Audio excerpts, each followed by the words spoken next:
Hello everybody, welcome to our live studio show here, round 15 of the FIM Motocross World Championship, the MXGP of Lommel, and yes, we are still at Lommel for the third time this week, and obviously the championship now ticking away, kicking down, and we are clicking off those races. On our studio show today, we have Bas Vaessen, we have Jordi Tixier and Marnicq Bervoets coming up. Before we speak to them though, Lisa, I don't know, where do we start? The holidays are over. Our time on the beach is done. It's been perfect holiday weather as well, hasn't it? I mean, it looks great out there. Yeah. But I feel strangely at home here in Lommel now. I feel like I've been here for quite some time. Yeah, been pitched up. Yeah. No, it's gone quick though, hasn't it? Yeah, didn't need any sun cream anyway. No. Nah. No, unfortunately. Anyway, let's catch up with our first guest then. Yeah. Hitachi KTM fueled by Milwaukee. Milwaukee. That joke's going to start getting old. I think we should come up with another joke. I only do it for Ash. Yeah. I only do it for Ash. I will. And anyway. Conrad and Bas. Anyway, Bas Vaessen, welcome to our studio show here. Happy to be here. Just championship as a whole, 15th in points. Probably not where you expected to be, I imagine. It's been a difficult one, hasn't it? Yeah, obviously, like the beginning of the year, medley basing was alright, just got back in the groove. Valkenswaard riding was really well, and then I was really like going for the, like not really for the championship, but just going for being consistent, being on top of the front. And then yeah, all COVID happened, and then we lost the rhythm, and then right before we got back to racing, I had a big crash, and then that was a little bit of a setback, and then yeah, just been struggling a little bit, but I think right now I'm 100% healthy and just building back up.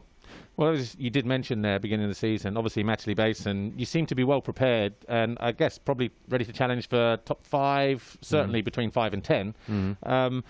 And we saw that in Valkenswaard as well, where Saturday qualifying, fantastic ride. In the first race, you were looking good as well.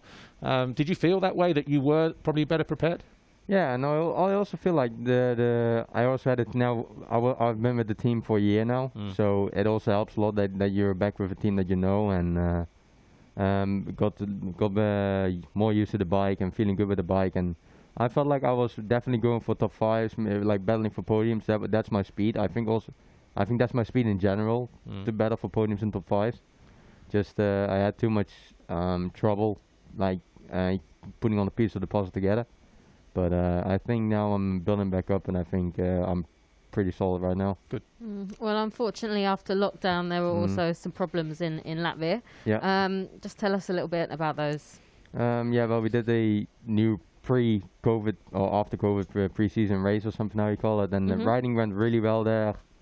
I was riding great, like with the top guys, and then I had a big crash, and then... was this Axel Arnhem? Arnhem it was. I had a big crash, and then I had a small injury, and then I kept riding in Latvia, and when I was there I thought like I have to ride because everyone took so much effort to get here, and then I have to ride, but then yeah, no, afterwards thinking it was better to not ride there because I just made it worse. And then yeah, I had to sit out of Fianza, which was like frustrating to sit out, but then Mantova came back. Was okay. Riding was okay. Just improving, just building back up. And now Spain also same, like building back up, and I had some good moments. Now I feel like here in Lommel I've got the speed. I've got the speed to be in the top 5. But just need to get. You need to have a good starter because the level is so high. It's incredible. Yeah. Well, you mentioned that you missed the rounds in Faenza. You missed all 3 rounds. How difficult is it for a rider to then have to come back knowing that everyone else has done those races? Yeah, it is like it is easier in the start of the year because in the start of the year everyone is like a little bit of the same pace, and if you keep riding, everyone still stays on the same pace together. But if you don't miss a couple of races, everyone is going faster. Everyone's improving. Everyone's going faster each and every single race. So if you miss a couple of races, it's so hard to get to catch up, basically. And it's also like normally you miss like 1 race a weekend. Now you miss 3 immediately in 1 week.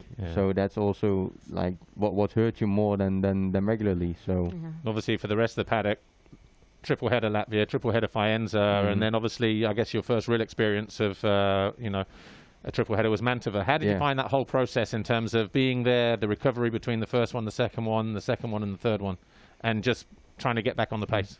Well, I'm fit, so my fitness is good, so I never have issues with endurance or like getting back up to it for the next day or anything. That's all good. It's just accumulating to the speed. That's the hardest part for me now, because I miss those races. How difficult has it been trying to race yourself back into, because there's bike fitness, there's physical fitness, but there's race fitness. How difficult has that process been? Because I guess the riding during the week is a lot different now to what you would normally do. So you are going in and trying to race yourself into fitness. How difficult has that been, especially with this new format now, with everything so close together? Has that been the hardest thing? It's strange. You have to really adapt this year. Like with Steven Sword and my trainer Gertjan, we are like now trying to fit the puzzle. Like what will be the best to keep the fitness, keep going, and then also not doing overtraining because you have so many races. So normally I would ride like 4 or 5 times a week, but now with Lommel it's like Sunday, Wednesday, Sunday, and like initially we were thinking, oh, maybe we can ride Friday, but the races are so heavy that if I was going riding Friday now, then you're nothing for Sunday. Yeah, you blow yourself up. Well, you were 11th overall here on Wednesday. It's not the easiest of places to come to, is it? But is it a track that you kind of feel a bit more comfortable with? Yeah, definitely. I've been here. Yeah, I've been here so many times. When I was riding for Suzuki, we were here every week, so I know the place. And then I think also the results I've had, now the overall results, they don't do justice to what we've achieved with the team, because I've now crashed twice in the start or in the first lap. So I've now had 3 races where I came from like 30th to 9th or 10th. So and that's the bit we don't see. We kind of tend to focus on those battles, and then Yeah, I've passed like I think in total I've passed about 30 guys now, 30 or 40 guys in the past 2 races. So so my speed is good. I've got this. I'm not far off of the top while I'm passing guys. So I feel like I'm good to be there. I just need to get a good start and get consistent in the first couple laps to be there, and then I think I can fight for top 5. Just get through that first couple of laps. Yeah. Obviously, brand new track today. Obviously, the first half is the same: past pit lane, turn left, and down the back straight. Then we switch back straight into the waves. So a lot of longer straights this time. It's a lot more open. I think the track will be a lot faster. What are your thoughts on how it will ride? Obviously, there's only one support group there as well, 125, so it won't rough up too much today. I think I was a little bit surprised because Sunday and Wednesday, I think when we were first walking the track and everything, I thought, oh, there are going to be many passing opportunities. But still, I feel like when we were racing, it was quite hard to pass because there was like one good line, and before always there were like more different good lines. So to pass now, it was quite hard. I still did it, like many people. But I think maybe with the changes, I think it will be improving. Yeah, and also you can make those changes here in the sand. We could do them in Mantova, we could do them wherever. It'd be a little bit more difficult next week in Trentino, I imagine. But that's a whole different story. Can't get away a bit of rock. Yeah, exactly. Yeah, we can go up the rock face. We can go out into the enduro loop if we have to. But are you enjoying your time? You enjoying riding at the moment? You back to sort of like a happy place and all that? Oh yeah, I'm loving it. Also the team is working really good with BC, Brian. He's been really supportive as a team manager. He's made many, this is his first year as a team manager, and I think he's made many right steps. He's made many great steps forward. So I think he's doing well with Roger McGee as well. He's been really supportive and also with COVID, like very adaptive and like, hey, if we do this or do that, and I think it's really great. And also the whole team atmosphere is good at the moment. Good. Well, look, we are out of time. Bas Vaessen, thanks for joining us here. Jordi Tixier is getting ready to come in and talk to us. We'll speak to him in just a moment. But before we do, here's some highlights from MX2 Race 2 from the MXGP of Limburg, which is where we were on Wednesday. See you soon.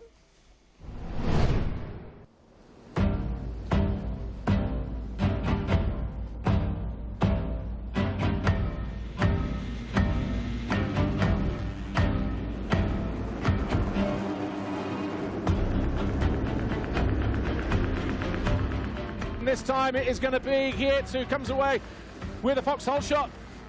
VL in about 5th or 6th place, but Van der Moosdijk up the inside and taking over the lead.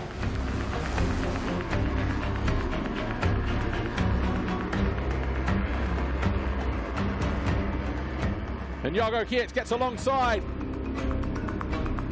the Kawasaki rider, who will close the door down at the end of the straight if he can, and Geertz roughs him up, goes down the inside, takes away the lead. Vial quickly into second as well. And no resistance there from the Dutchman. Oh! Jago Geertz folds the front, he's under the bike. That bike, 100 and odd kilos, pins him to the ground. And Tom Vial is your new race leader, and he's going to win the overall as well. Oh, and Watson quickly onto the rear wheel and past Maxime Renault. That is for 4th place. Anyway, Gifting here in 3rd. Oh, Watson! Whoa, and feet off as well. Tell you what, made the Marshall run for cover. Watson has found his way around the outside of Van der Moosdijk. He'll put the squeeze on the Dutchman here. He jumps long and into 2nd place on the final lap. A 2nd and a 1st back-to-back wins in Belgium in Lommel for Tom Vial. Watson a career best in 2nd. Geertz somehow ends up 3rd. 61 points separate Vial from Geertz now. Renault 3rd, beaten 4th, Olsen 5th. Watson up to 6th. Jago Geertz very, very disappointed, very beat up as well. Ben Watson with a career best and a big roar of delight as well.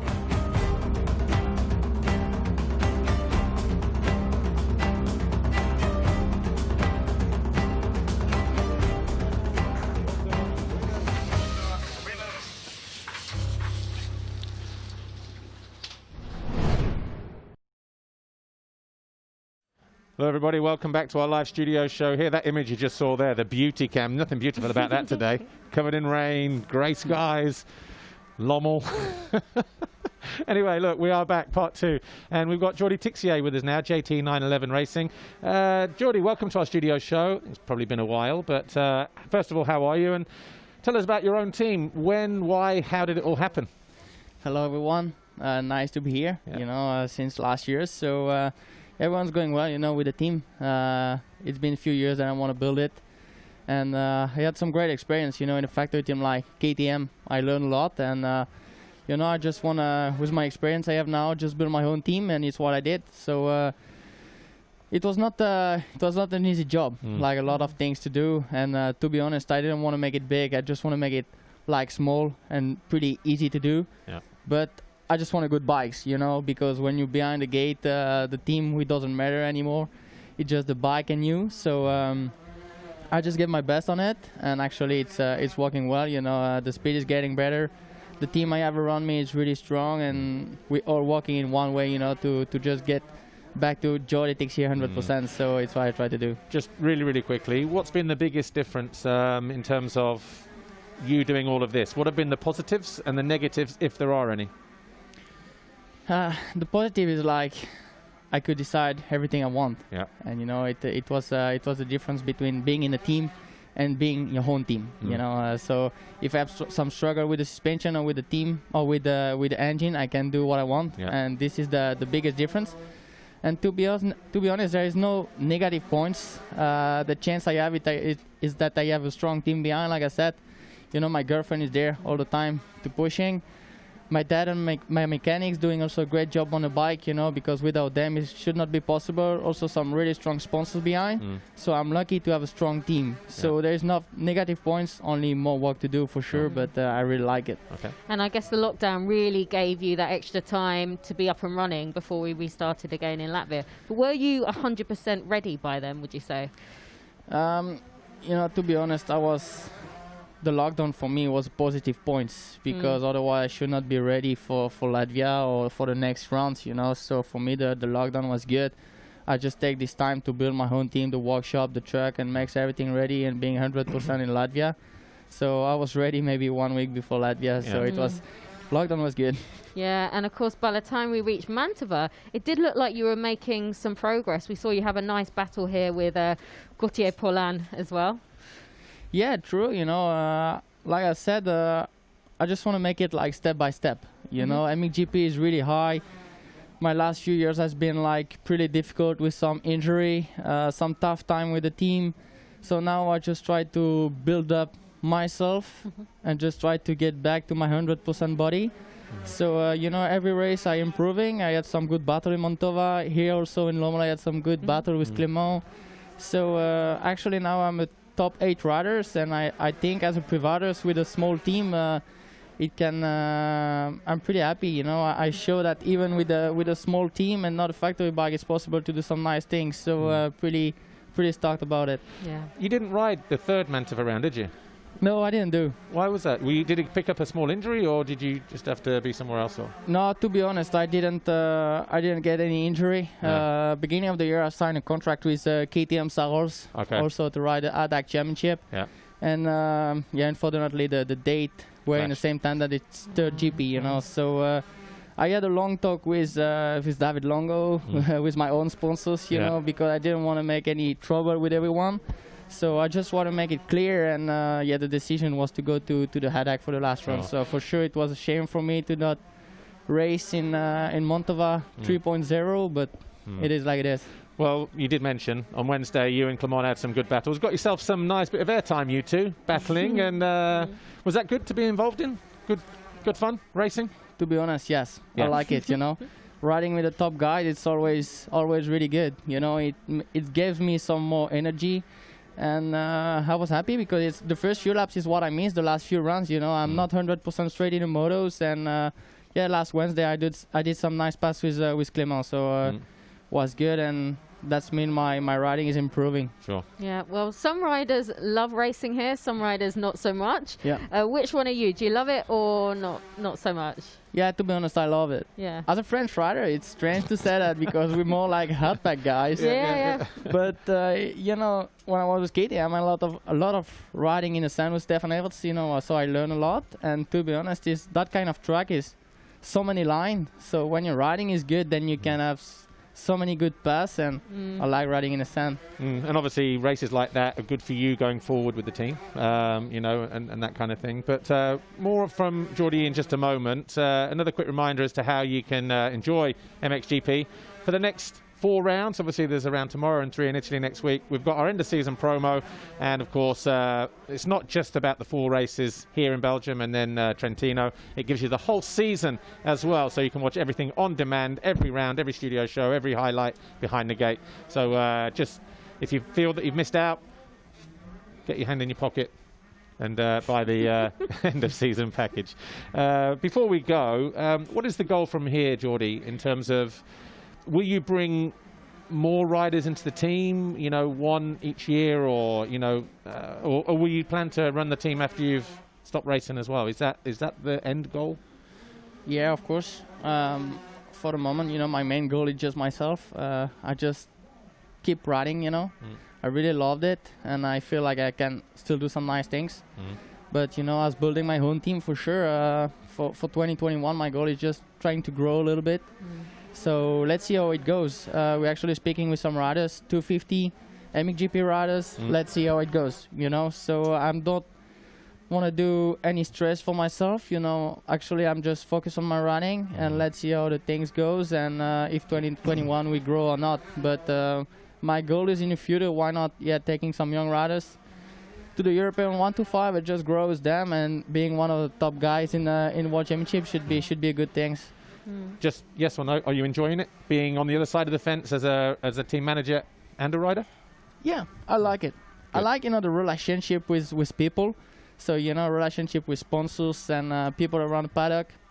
It's something I really like, and I enjoy actually having my own team, and I have a good group of people and making good results. You know, it gave me some extra motivation. No problem. Well, look, Jordi Tixier, thanks for joining us here, Thank JT you. 911 Racing. And we will be back in a moment after these highlights from MXGP Race 2 from Wednesday here at MXGP of Limburg.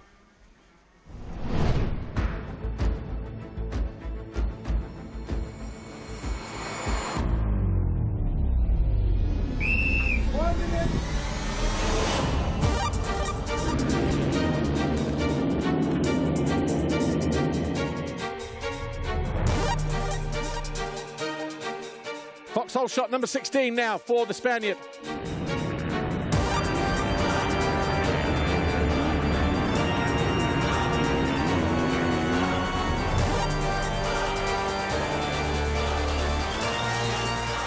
Oh, Cairoli off the side of the track, picks himself up alongside Geiser, so lost time.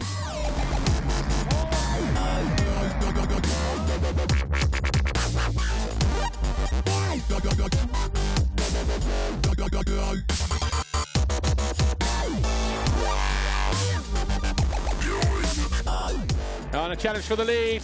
Similar place to we saw in race 1. Geiser will go through on the inside. Nice and easy does it. Moves across to the left-hand side to stop the attack from Prado.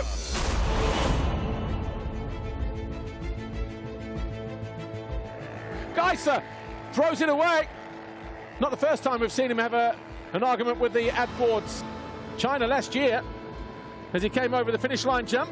That has cost him. That is going to frustrate him as well. And Prado now going to be on course for a Grand Prix victory in the sand.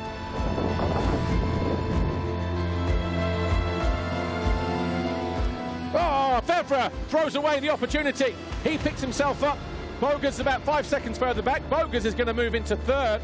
Prado trying to get across, but Cairoli up the inside. He's got a deep hole to fill here as he goes into this right-hander unless he cuts across to the left. That's exactly what he does. And Prado cuts back to the inside. This was a pass Geiser put on Bogus. A four-way battle as we head into the final lap for the race win here, or second at least. Fevre tripling his way in. He goes off. He's down. Fevre over the bars. He landed heavily. Jorge Prado will hang on to take his 5th race win, and he will win here again in Lommel, this time in MXGP, and that has taken everything out of him.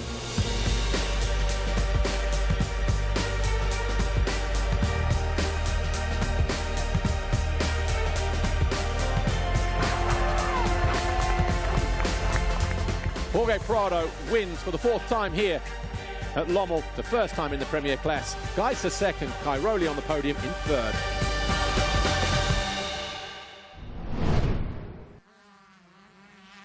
Oh, I love that shot. Welcome back to our live studio show, everybody. Round 15 of the FIA Motocross World Championship. The MXGP of Lommel at the circuit. Lommel, Lommelwood, whatever you prefer. Marnicq Bervoets is in with us, of course, team manager for Monster Energy Yamaha Factory MX2. Good to see you, as always. We were just joking a moment ago about the weather, the beach, the sun cream, how tomorrow it's going to be even hotter. Not. No. But Marnicq, it's been a very interesting season in MX2, hasn't it? Yes. What has surprised you the most? It looks like Iago is the fastest rider, but he's crashing too much. If you see in the beginning of the season already, like Valkenswaard and Mantova, so many crashes, Kegums. And then on the end of the season, you lose a lot of points and you get more pressure. And I think this was the problem of Iago. After winning in England and then somehow managing to get back on the podium in Holland. When you came away from there, were you thinking positive, wow, this could be the year he could be world champion? Sure, but I was also thinking about the crashes he make. Also in England he make a big crash in the downhill there. So it was I was thinking why he's crashing so many times, you know. You know, if you need to be the whole year keep health and no injuries, we have to work on that. And yeah, it looks like that he did a lot of crashes this year.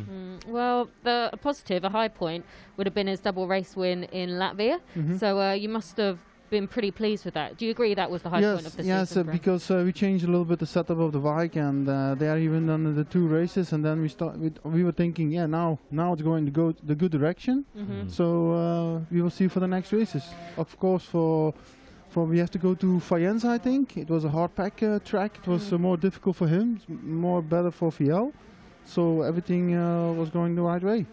What's changed since that double race win? Has he changed as a rider mentally, or is he feeling pressure now? No, I didn't feel any pressure on him. You don't see that on him. No. This is the good marketing, because I cannot say that he's under pressure. He looks always relaxed on the races. But obviously this was, like I said, one of the highlights. He looked so relaxed, so smooth. And this is also after he'd had problems at the first Latvian round, you know, where he crashed, and then obviously he bounced back with a double race win.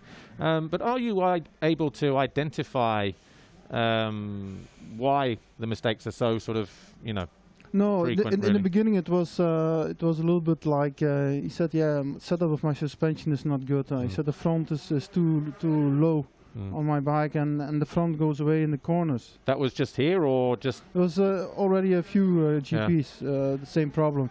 because So- this was a big one on Yes. on Wednesday. Yes, Wednesday was different, I think. Yeah.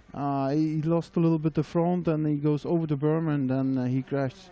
I think it's this way, yeah. Yeah. So yeah, I look a few times, and yeah, and he don't know what what he did a mistake or not. He doesn't know, and this is this is not good. No. Well, on a brighter note, we saw Ben Watson take his first MX2 race win on Sunday as well. You must have been pleased with that, and also for the team as well. It was a double podium for the team, the first podium for the Of team. course, it was. I was thinking. Bittersweet. Yeah, you yeah. know, we are trying to win the championship, but on the other hand, Ben was doing so good. His first, a few podiums this year already. His second place the last round. I'm really happy with him because he was struggling also in the beginning of the season. And he's a guy. He's so nice guy. He's a gentleman, and I love that he's doing really good. Yeah, I mean, he was pretty sensational, solid, basically, here. But as a team manager, when you see somebody win, you know what it was like winning Yes. your first race. I know what it was like winning mine. That emotion that he got at the end of it, how you know, did that lift the team at the end of this first race? I know you've still got a job to do with Jago, but obviously from Ben's side, look at him celebrating 200 yards from the finish line. Especially for Ben because you know he has to go up to the MXGP, and it's really difficult to find a place. And I said, please, you can do it. The sand is coming. You're a sand rider. Believe in yourself. And okay, he starts for not so good in the sand, but the race was very, very, very good. As I said, he's ridden pretty solidly here. Were you surprised more at this performance than the race win? Because you know, Sunday he was, or Wednesday he was again pretty spectacular, coming through the field. Yeah, if he can do a little bit better starts, he can easily be top 3 in the sand, especially Lommel. And if Vial or Jago make a mistake, he can win the race. But you've not been surprised by his performance, is No. it, at all? No, No, because you no. know he's a good sand rider. He's a really good sand rider. I believe in him, and it's just he had sometimes bad luck, or the puzzle has to be perfect for him, and that came now the last 2 or 3 rounds. Sure. And of course, another double podium for the team, and that was Ben's best overall result in second. So he's getting there, isn't he? Yeah, sure. It's on the right moment for Yeah. him. He worked really hard for it, and I'm really happy for him. Yeah. Just looking forward to this race and the next 3 races. Some new changes on the track here. Have you seen them, or you just only sort of heard about them? No, I saw it this morning, and I think it's better for Jago, especially because the corners are a little bit wider and slower. So You think the track will be faster? I think so, yes, but with longer bumps, Yeah. so not so short bumps, I think. Yeah. So how do you deal with that then when you've got 2 riders? Ben obviously liked the track the other day where the holes were big in the corners.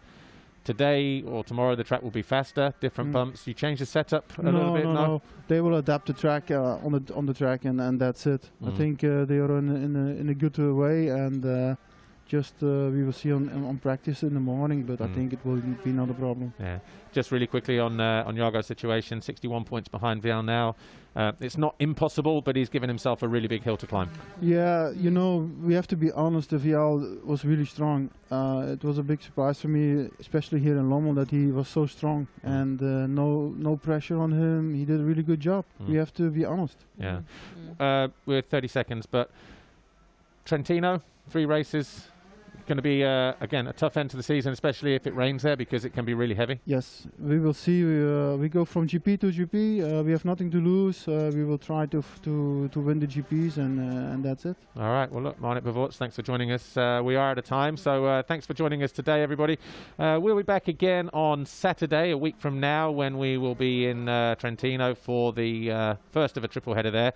But join us 2:05 today for 125s. Only 125 action today, and then we're back with MX2 and MXGP. We'll see you tomorrow. Thanks for watching. Bye for now.